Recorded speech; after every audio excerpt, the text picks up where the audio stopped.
രാവിലെ തന്നെ ഒരു കിടുക്കാച്ചി പണി കിട്ടിയിട്ടിരിക്കുവാണ് കേട്ടോ. എന്താണെന്നറിയോ, എൻ്റെ ഫോണില്ലേ അത് താഴെ പോയി. പണ്ടേ ദുർബല ഇപ്പം ഗർഭിണി എന്ന് പറഞ്ഞ പോലത്തെ അവസ്ഥയായി. പണ്ടേ പൊട്ടിച്ചെതറിയതായിരുന്നു. ഇപ്പം ദേ ഇത് നോക്കിയേ, ചിലന്തി വല പോലെ ഇരിക്കുന്നു. മാത്രമല്ല ഉള്ളിലും ചെറുതായിട്ട് പൊട്ടിയിട്ടുണ്ട് കേട്ടോ. അപ്പം പിന്നെ ഇത് ശരിയാക്കാതെ പറ്റില്ലല്ലോ. അങ്ങനെ പിന്നെ ഞാനും മോളും കൂടെ പോയി ഇതൊന്ന് ശരിയാക്കി എടുത്തിട്ടുണ്ട് കേട്ടോ. എൻ്റെ സ്ക്രീൻ കാർഡ് മാത്രമേ മാറിയിട്ടുള്ളേ. പിന്നെ ഇന്നൊന്ന് LIC ഓഫീസിൽ പോകണമായിരുന്നു. പൈസ കൊടുക്കാനല്ല, കിട്ടുമെന്നറിയാനേ. അങ്ങനെ അതൊക്കെ കഴിഞ്ഞപ്പോൾ കിട്ടുമെന്ന് സമാധാനത്തോടു കൂടി ഭയങ്കര സന്തോഷത്തോടെ ഞാനും മോളും കൂടെ വരുവാണേ. ബസ് സ്റ്റോപ്പിൽ എത്തുന്നവരെ ബേക്കറി കാണില്ല എന്നുള്ള എൻ്റെ പ്രാർത്ഥന പൊളിഞ്ഞു പോയി കേട്ടോ.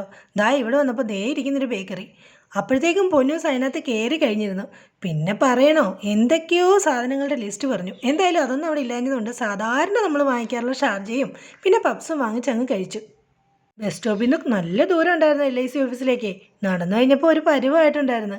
പിന്നെ ഞാൻ ഈ വീഡിയോ എടുക്കുന്നുണ്ടപ്പോൾ മോള് പറയാ, അമ്മേ ദൈവത്തെ ഓർത്ത് എന്നെ വീഡിയോ എടുത്ത് നാറ്റിക്കരുതേ എന്ന് പറഞ്ഞിട്ട് പാത്തിരിക്കുവാണേ. പിന്നെ തിരിച്ചുള്ള യാത്ര പ്രൈവറ്റ് ബസ്സിലായിരുന്നു കേട്ടോ. പ്രൈവറ്റ് ബസ്സിലെ പാട്ടൊക്കെ കേട്ട് അടിപൊളി ഒരു യാത്രയായിരുന്നു. അങ്ങനെ വീട്ടിലെത്തുന്നേരം വരെ ആ പാട്ട് ചുണ്ടിലേക്ക് ഓടി നടക്കുന്നുണ്ടായിരുന്നു. അല്ലെങ്കിലും നമ്മൾ പുറത്ത് പോകുമ്പോൾ പ്രൈവറ്റ് ബസ്സിൽ കേൾക്കുന്ന പാട്ട് ഒരു ഭയങ്കര ഫീലാണ്. വീട്ടിൽ ഇരുന്ന് അത് എത്ര കേട്ടാലും അത്ര സുഖം തോന്നില്ല. വീട്ടിൽ വന്നപ്പോൾ നമ്മുടെ കുഞ്ഞപ്പന്മാരൊക്കെ വിശന്നിരിക്കുമായിരുന്നേ. ഇവന്മാർക്കൊക്കെ ഫുഡ് കൊടുത്തു കേട്ടോ.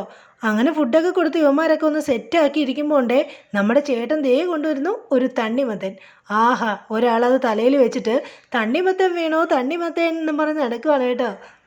അച്ഛനത് തട്ടിപ്പറിച്ചെടുത്തിട്ട് പറഞ്ഞ്, പിന്നെ കുഞ്ഞിന് കളിക്കാൻ കൊണ്ട് സാധനം ഇങ്ങ് കൊണ്ടുപോകാൻ ദാഹിച്ചിട്ട് വയ്യ, ഞാൻ ചൂട് കാരണം ഇത് വാങ്ങിക്കൊണ്ട് വന്നതെന്ന് പറഞ്ഞ് വെട്ടി അരിഞ്ഞെടുക്കുമായിരുന്നു കേട്ടോ.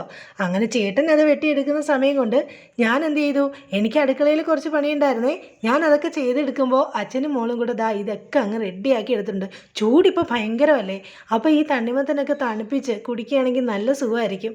അതുമല്ല മോക്കും ചേട്ടനൊക്കെ ഭയങ്കര ഇഷ്ടമാണ് തണ്ണിമത്തനെ. പിന്നെ തണ്ണിമത്തനെ കുഞ്ഞായിട്ട് അരിഞ്ഞിട്ട് നന്നായിട്ട് ഉടച്ചെടുത്തേ. അതിനകത്തായിട്ട് കുറച്ച് പഞ്ചസാരയും കൂടിയിട്ട് നന്നായിട്ട് ഇളക്കി എടുത്തിട്ട് നേരെ ഫ്രിഡ്ജിനകത്തേക്ക് കയറ്റി.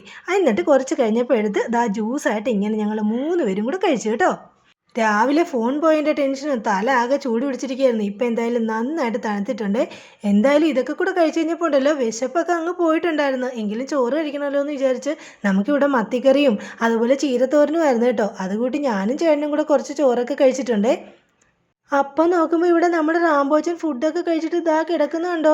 ഇതെന്തൊക്കെ പോസിലാണ് ഇവൻ കിടക്കണേന്ന് നോക്കിയേ. ഇതിവനിവിടെ ഒട്ടിപ്പിടിച്ച് എങ്ങനെ കിടക്കുവാണോ, ചതഞ്ഞ് കിടക്കുന്ന പോലെ ഉണ്ട്. നോക്കിക്കേ, പടവായോ ഇവൻ. എൻ്റെ പൊന്നേ, ഉറങ്ങുവാണ് കേട്ടോ. അടുത്തൊന്നും ചെന്നിട്ട് ഇവൻ അറിയുന്ന കൂടെ ഇല്ല. മോളിടക്ക് അടുത്തൊക്കെ ചെന്ന് നോക്കുന്നുണ്ട് കേട്ടോ. ചോറ് കഴിച്ചിട്ട് കമ്പനി പോയ ചേട്ടനാണ് കേട്ടോ വരുന്നിരിക്കുന്നു ഉണ്ടയും നെയ്യപ്പവും കൊണ്ട്. എനിക്ക് ഏറ്റവും ഇഷ്ടപ്പെട്ട സാധനമാണ് കേട്ടോ ഇതൊക്കെ പറയുമ്പോൾ ചിലപ്പോൾ ഇന്നത്തെ പിള്ളേർക്ക് പിടിക്കുമെന്നറിയില്ല. കാരണം ഇന്ന് എല്ലാവർക്കും KFC, ഷവർമ ഇങ്ങനത്തെ സാധനങ്ങളൊക്കെയാണ് ഇഷ്ടം. പക്ഷേ എനിക്കിത് ഭയങ്കര ഇഷ്ടമാണ് കേട്ടോ.